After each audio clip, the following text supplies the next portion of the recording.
everybody, welcome again to another episode of the Cynical Marketers, episode 40. And if you're watching us online, if you're one of the 3 or 4 maybe who's watching us, it'll be 3 now because one of our watchers is the guest this week on this week's episode. Lance Ellis we have with us today, a good friend of the show. And he's not just on because he's a friend of the show and he's a friend of mine and not us. I've known Lance for almost 30 years now. Yeah. Believe it or not. Served in the Army back in another lifetime when we were both a bit younger. Just a little bit. We were in the Army together. So I was an infantryman and Lance is Doc, actually. It's weird for me to actually call him Lance. I don't know that I've ever used your name. He's Doc. He was a medic, battalion medic.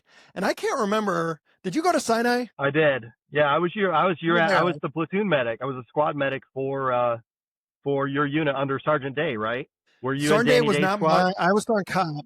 So Sergeant Day was, they were, I can't remember what checkpoint those guys were at. My checkpoint, we were 3 Alpha on the border. I was on the border in Israel. And we had Leon Torres. Yeah, you had Torres. So we relieved your I won't on say your what rotation. his nickname was here. Leon Torres, man. To say my squad relieved your squad on 3 Alpha. So we were in our rotation volleyed, right? We were there and then you were there. Yep. So right there by and then we were close to Sharm el Sheikh and Eilat, right? In Haifa. We were up in North Africa. It was the farthest north in the sector for us. And we were on that checkpoint. It was the border crossing there, Eilat, up on the Red Sea, up in the corner. So it was a busy spot. Everybody would come there because you had to stop there to cross the border. It's totally different now. If you've ever seen anything from the Sinai now, we were there in the mid 90s. So it's been 30 years. That checkpoint too, especially on the Egyptian side, it's a resort. It's all built up. It's crazy. It was the wilderness when we were there, except on the Israeli side. On the Israeli side, it was like when you cross that border, it was, totally different world. But on the Egyptian side, like there was a Bedouin tribe that lived near us. Yeah. And those were Bedouins who had been in the desert for 1,000 years. That group, if you remember them. And they always I do. I remember Sharm el Sheikh was kind of a hitway resort on the Gulf of Aqaba right there. Yeah. It was Sharm is huge now too. It's very popular. And it was European popular back then still. The Italians used to come over, but now it's a big place. Like they put a lot of money into it. All that whole region has changed quite a bit from what it was back in our day. But, and then I think I remember like you weren't my squad, but until Australia, maybe, I think is when you came to our platoon. 3rd platoon. Because I think Australia was the first time I actually had to go to you for a medical. I had to get some medicine from you in Australia. That was 1995. You stuck a bunch of us because we all needed IVs at one point. That happened a lot. That place was awful. So I know we didn't do 95. Kangaroo 95. It was crazy. Egypt was So 94. we've known Lance forever. And Lance, again, he's on here today, not just to reminisce about stories nobody cares about. We didn't serve in the cool time for Lance and I to get podcasts invites and stuff. That's right. But Lance is a business owner actually, and he's a career changer at our stage. Yep. He spent decades in the food service industry and food service sales. And then in the last year or so, right, you have made a big switch. And that's what we're interested in because, we talk marketing here. So now Lance owns his own business. And we'll let Lance talk a little bit about this. Tell us about what you're up to now. Yeah, that's right. Well, really quick, let me do a kind of a brief intro or the background, and then we can transition so you can, so the viewers can actually experience the change is real as it is, right? So, I was a 2nd generation food service distribution guy, right? So I grew up in a small business. My dad was a small business owner. And graduating high school, I didn't know what I wanted to do, but I knew I didn't want to do what my dad was doing. So really the only option was the military. So I went in the military, and like Mike, after spending, X amount of days or, X amount of time in service in the light infantry as a medic, carrying a machine gun in North Africa and flying all over the world, going back to my dad's business wasn't such a bad idea. So went back to dad's business, and then his business sold to private equity. And I went through about over the next 20 years, I went through about 3 different private equity acquisitions, right? Various positions through food service distribution, through the specific organization. Um, and I guess about a year and a half ago, I started talking to a man who is an owner operator of the same business model that I have.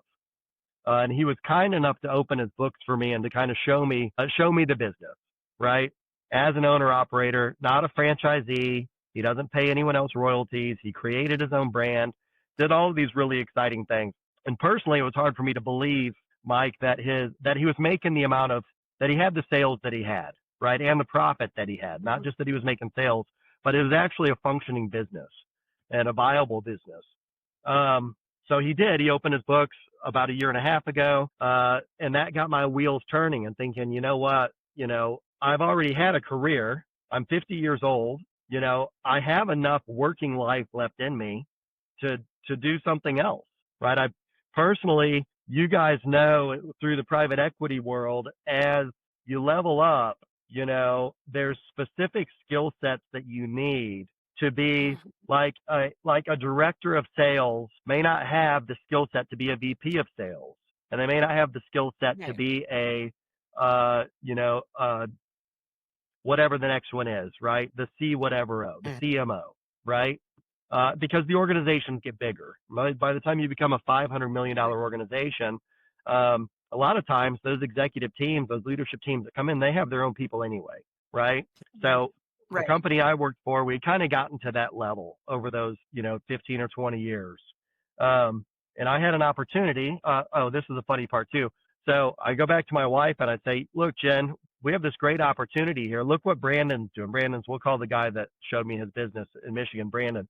And, and she's like, yeah, but you couldn't do that, Lance. It's really hard work. You're going to be in crawl spaces and attics, and you're going to be doing a lot of stuff that's, you're going to be sweating all day.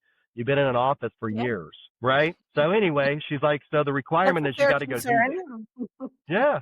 So a year ago, I took some PTO and I went and worked with him, and learned this business. The business that I'm in is Air-Duct and vent cleaning, residential and commercial. We're adding a new line of business, a new channel. The new channel is hood vent cleaning, commercial hood vent cleaning for restaurants, right? That requires a whole different set of equipment, a whole different team, requires night work, and all of these things. I think what I was most excited about, once I realized I could physically do the work, Mike, was the kind of a lifestyle business.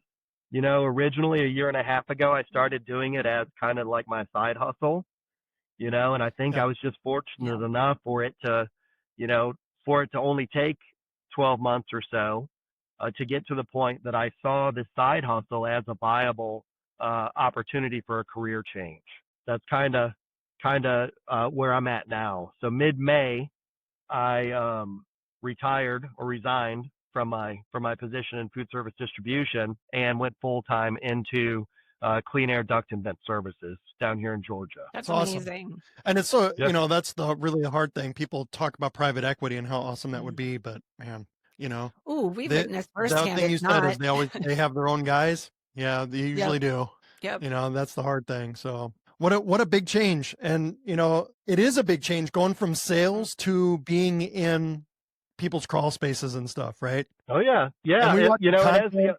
And you're great with content. You're one of the few small businesses I've seen who's really committed to doing it, and you are on top of content and you're showing what you do, and you're like, man, to me, and I don't know how it's working out for you, but to me, watching it is like you're living it and you show it and you're showing exactly what we do, and like it's right there. I think it's great, and I've not seen anyone else doing it, but what a big change. Let me tell you Were you nervous making this change? Yeah, definitely. It was nervous, but honestly, I've been following Mike for a long time because of the friendship that we established years ago in service together.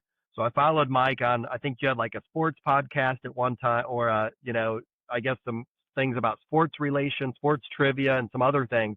And I'd always been a fan of what you were doing. I was a fan of both of you guys at Grunt Style. Right. Yeah. I really didn't understand the differentiation between professional sales and marketing until until I started when Grunt Style was a very small company still, and Mike had started working for them, and I started following the organization pretty closely. And I realized, like, hey, there's something different between marketing and sales. It's not just someone has the sales and marketing, on their business card, and they do it all.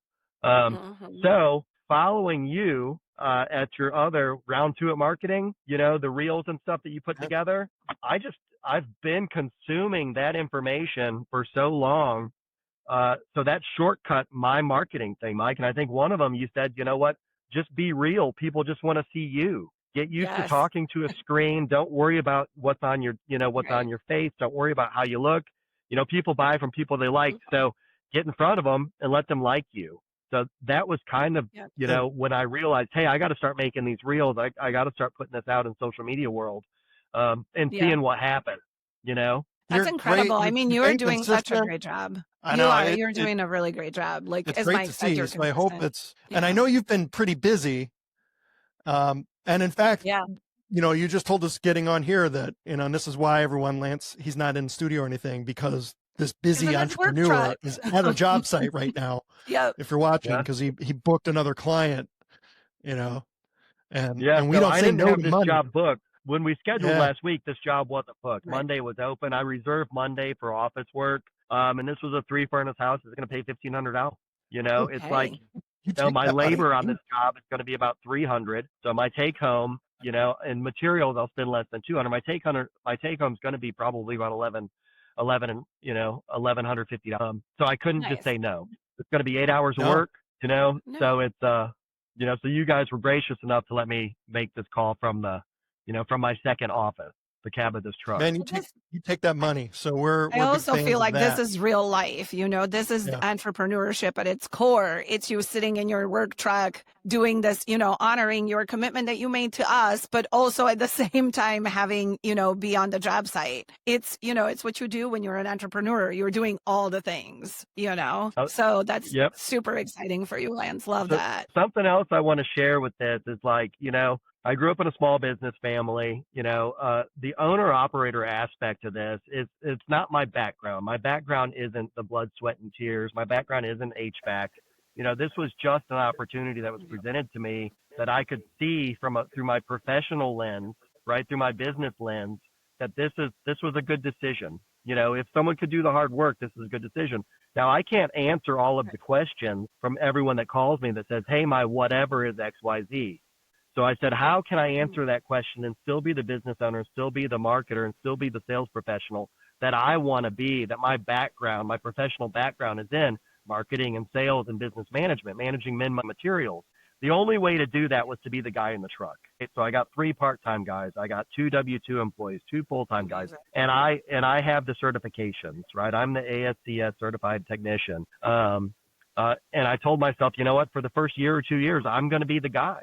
I'm going to be the guy that gets dirty, that has the tendonitis in my elbow, that, gets the bloody hands from digging in furnaces and stuff. And that's the only way that I'm going to be able to get to that level where I prefer to be, is always being in the office and working on that digital material, working on the marketing scheme, or working on the, the government or the commercial pitches, right? That's where I want to be. That's my safety space. That's where, that's my safe zone. This is really hard difficult thing for all of us. The hard balance for all of us as small business owners is working on the business versus working in the business. Yes. And that trying to find that balance, right? Because how do you, you're the guy, so you're out there doing the work too, but how do you get your next client too? And somebody has to, you make all of your social content, but somebody's got to record it. I got to post it. I got to do this stuff. I got to respond to people. I got an outreach. We got inquiries. Somebody's got to talk to, and I'm the sales guy, right? So taking that time, that's the balance that we all are struggling with, I know, in small business, working on it versus working in it. We all have that battle. Now we do have force multipliers. Oh, go ahead, Nat. I'm sorry. No, I was just going to say, like, what's really interesting for you too. And I think it's a space that a lot of entrepreneurs find themselves in, is that you do have to do, that hard work at the beginning. So, ultimately that the ins and outs of your business, and you're not relying on somebody else to be the source of that information. And I think that's where a lot of people, either get stuck, they can't get out of that work mode, like in a couple of years down the road, or they just are like, hey, this is too hard. I don't have this time, space, energy, resources for all these other things. And the business, you ultimately get caught up, wrapped up in doing all the things that you don't spend the time growing your business. It sounds like you found that balance though. Like it sounds like you are like, I have a plan. It's almost like the cliche of like a 5-year plan, right? Like it's like you have a couple of years down the road, where you're thinking like, what is the big picture? So I love that. Well, and I really did, if I had like been ripped or something or laid off, I would have had to go find another job. It was because I had a job and this was a side hustle. I had a year and a half to build the business. I had a year and a half to design a logo, right? To create a brand, to incorporate, to make a partnership, and then realize partnership was a bad idea, and to go in as a sole proprietor, right? And as a veteran-owned business, I had all of the extra time and to learn the cleaning process, the execution of the services that we're offering, on Saturdays, right? So it was really, and it was bootstrapped, right? So all of this was self-funded. Yeah. I mean, this whole business, and I don't have a franchise. I don't have any fees.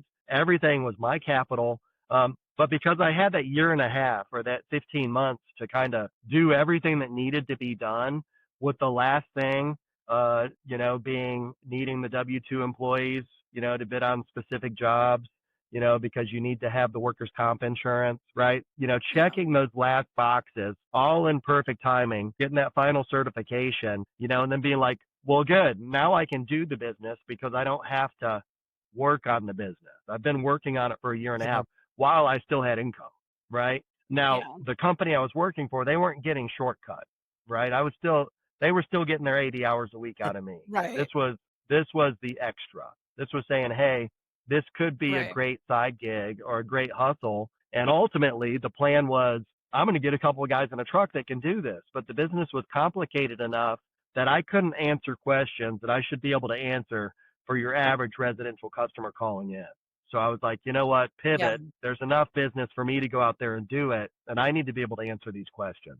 And ultimately, I want to be able to sit in that office. How difficult it is to record, 3 to 6 reels a day on every job. It's extremely difficult. So you're parking the trailer, you're getting you're getting ready for tomorrow's work, and you're like, oh, I got to get my reels out. And you're trying to schedule that, It's selfishly, difficult. we say you can hire somebody to do it, but and kind of we have these strange little force multipliers that we didn't have 10 years ago. Like Canva. I reached out to Mike a couple months ago and said, tell me about fractional marketing. And he had some ideas and things, and I said, well, what do you know about this app? What do you know about Canva? And he's like, well, give it a shot, it's good enough. Right. So then you got to trust somebody else in wherever land country, 15 hours away, to help you with your marketing. And maybe English isn't their first language. So anyway, I've kind of stumbled through that. Being able to schedule your social media posts is another force multiplier, right? Because now I don't have to stop what I'm doing and shoot it out at 11 o'clock because I want to. I can shoot it out now when I'm done with this call for 11 o'clock tomorrow, and save tomorrow. But there's a lot of times. Like you really took Mike's advice to heart, though. I love this. Batch record and schedule. So as much as you can. Your job's a little different because you're out on sites, so you're showing off work sites and stuff. But as much as you can, batch record. So if you're going to do 3 a day, knock them out. Go bam, bam, bam. Knock them right out. Well, I got a time right now, and then you're done and schedule. So that's the hard part for small business owners is to stay consistent with this stuff. Because especially in the early days, you don't see any return or results or anything. But then over time, people start to see a little bit more. That's why, like in your type of business too, you got your trucks wrapped and you're out there, and when you're on a job site, your truck's out front. You put a sign out in the yard saying who you are, and it's just about showing up and being there. It's hard. It's so hard because people want returns right now. Yeah. Oh, yeah. Well, And I think you did the smart thing too. And I know one of the gurus talk about this, about, your side hustle. It's nice when you do it as a side hustle, when you still have a main source of income so that you can, work on this, and it's a passion project for you that you're building on. So here's the thing, this is the realness of the Cynical Marketers podcast. We do this. This isn't a highly edited podcast by any means, and it's real, and it's meant to show things that are real. So, Lance just had a business phone call. We're just a bunch of That's right. people trying to Yep. We're all just make trying some to do money in our the thing, world, and right? well, and also like learn from each other. Yep. And I love the things that you're saying, Lance. Like, honestly, like if anybody is out there looking, at starting their own business, there are no shortcuts. You have to do your due diligence. Like, if I'm taking anything away from this conversation, Lance, is that like you really have put that work in, right? Like you said, you had your corporate job, which anybody that's been in corporate knows that's never a 40-hour-a-week job, especially once you get into 20 years worth of your career, you are working 24/7. Right. So to hold, do that successfully, as well as, do all the research, do all the planning, do all the trial and error of things of how you start your own business, how you create your marketing plan, who do you need to hire, research all the, your service area, all of the things. Really, that's the guts of small business ownership, is you have to do that work. And I feel like a lot of people are just like, oh, I love it when I see people who are like, I'm starting my own business so I can do my own schedule. I'm like, what? That's not a thing. You're gonna be working every day, all day long. Yeah. Like, it's not, so I love that you're, so open and transparent about what it took to get started. After having what is, a very comfortable corporate career, so I like applaud you for making that switch, because it's not easy. So It's I not think easy. some of the And trade-off, that is, though, Not, I do think there's a real trade-off, though, that you're going to be able to meet at some time, right? So as an employee, you're working for someone else for all of your time. Okay. oh yeah, So for the last 7 years, I've coached a cross-country team, right? For the last 5 years, I've had I volunteer coach the team, right? So I also volunteer yeah, coach uh, 3 semesters of karate at a private school, right? So at some point, it's kind of the lifestyle trade-off. And the lifestyle that I think yeah, that you can afford yourself by having a small business is that you don't have to report to someone else that these things are important to you, right? right, And I mean, right, another value for me right now in my organization versus working for someone else is I don't have to travel on Sundays, right? I don't have to right, pack my bags up Saturday night, get an Uber, get to right. the airport, fight the traffic in Atlanta, Mhm. get on a plane, and then fight the Yeah, traffic back Friday night, right? So yeah, there is a yeah. Oh, lifestyle trade-off, absolutely. you know, Yeah. and and And and you're working for yourself, so that's the difference. yeah. I mean, and I love it. Like for me, for example, I had an agency job for the last 3 years. I got laid off in February. The company that I worked for subsequently shut doors in March, like less than a month after I got laid off. And, there was a moment where, and I had worked with Mike, obviously we worked together. We've known each other since Grunt Style days. There was a moment where I was like, what do I do?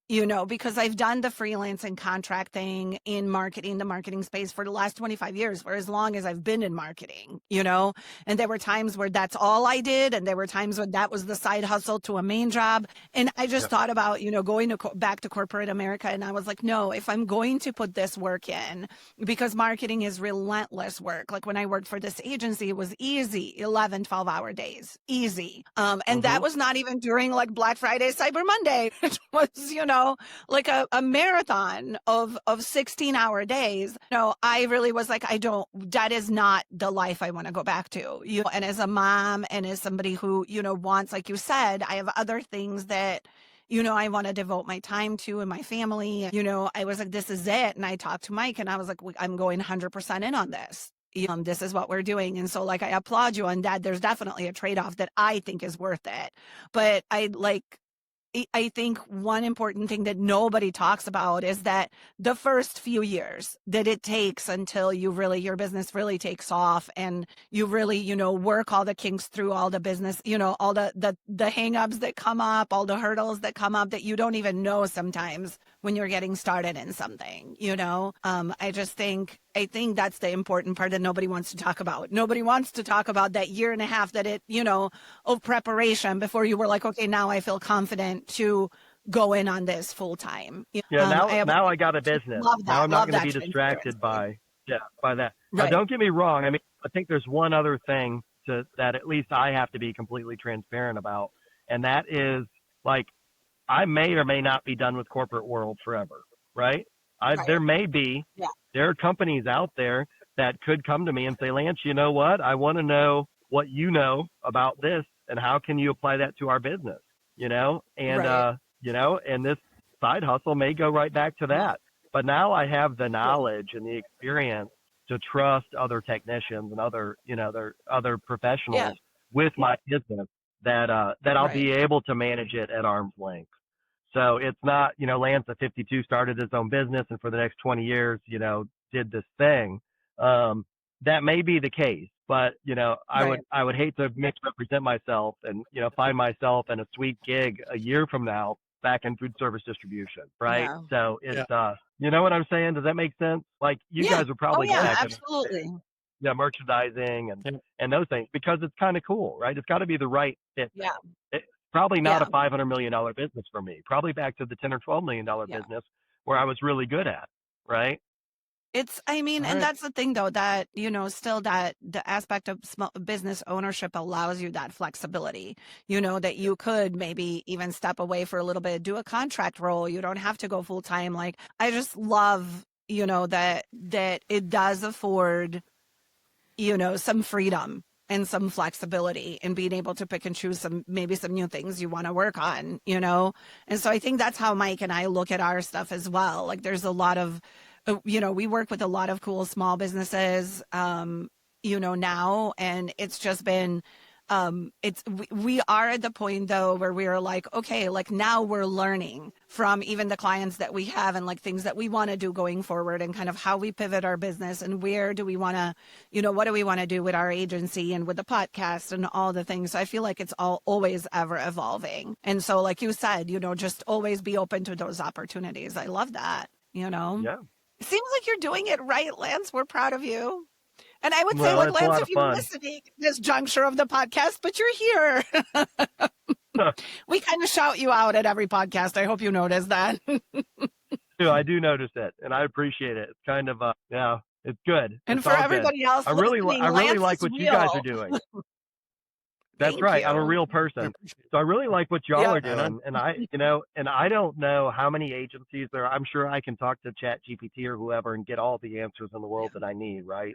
But I don't know how many people are doing what you're doing and how you guys aren't just A lot. the tip of the spear, because every post that you guys put out, all of your free marketing information that you're sharing with anyone who listens to you or watches you is extremely valuable, right? And it's just hard to believe. You got to keep hustling. You got to hustle at it every single day, and it's sometimes you don't know. Sometimes Fridays come around and I only have 1 or 2 jobs on the calendar next week. And got to get out there and hustle some more. Yep. Weirdly, the message that we give people that marketing is hard, it takes time, and it still might not work, doesn't lead to a ton of clients. Not a big seller. No. But we're very honest, and it's interesting because the clients that we do work with really find a value in that. They're like they become then long-term clients. Because we aren't out there, giving them some BS. We can 10x your business narrative. So, right. Yeah, we're there's all a lot about of those guys. We're all about practical and consistent growth. But and that's because it's real, right? There's nothing you can't. Yeah. Well, up until recently, you can't just take a shot and lose 50 pounds, right? But the reality is, you got to put in the heavy lifting. You got to do the work, and that's the same thing with marketing. It's the same thing with sales. It's the same thing It's the same thing with all of it. And you can be really good at all of that too. And if your budget's not right, you're screwed. You're in a bad position. So there's so many different elements of success, running a successful business, that you have to take into consideration. And I think the folks should, and I think that's a takeaway from this episode, right? Like you got to do the legwork, before you expect the benefits from it. So I thank you, Lance, so much for coming on. I know this has been a few months in the making of us trying to coordinate schedules. So I'm happy that you made it, even though you're in your work truck, outside of a work site. Yeah. I think it's awesome. So thank you for coming on. I appreciate it. Of course, I appreciate the invitation, guys, and I'll do the next one from the office. So congratulations on the 40 the 40 episodes. Yeah, 40. That's like a huge accomplishment. Thank So you. that puts you like how many weeks away from a year? Is it? You've done one every week, right? So there's 12 weeks to go, 3 months. We're just 12 episodes away now. 3 months. Yep. Just 12 episodes January away. 1st we started. We launched it on Jan 1. So So what's the master Summer, plan to keep it going, right? Because it takes like 3 years to get a podcast going. We're keeping it. Yeah. We'll just keep grinding. That's it. We love it. We love doing this. So thank you for coming on again. Appreciate it. You guys, if you're listening, that's Lance. He's real. Awesome advice for entrepreneurs. Love the story that you shared. Thank you so much. Yeah, and we'll see you guys. Thank you, Thank you, everybody. Mike. We'll see you Thank you, next Nada. week. Ciao.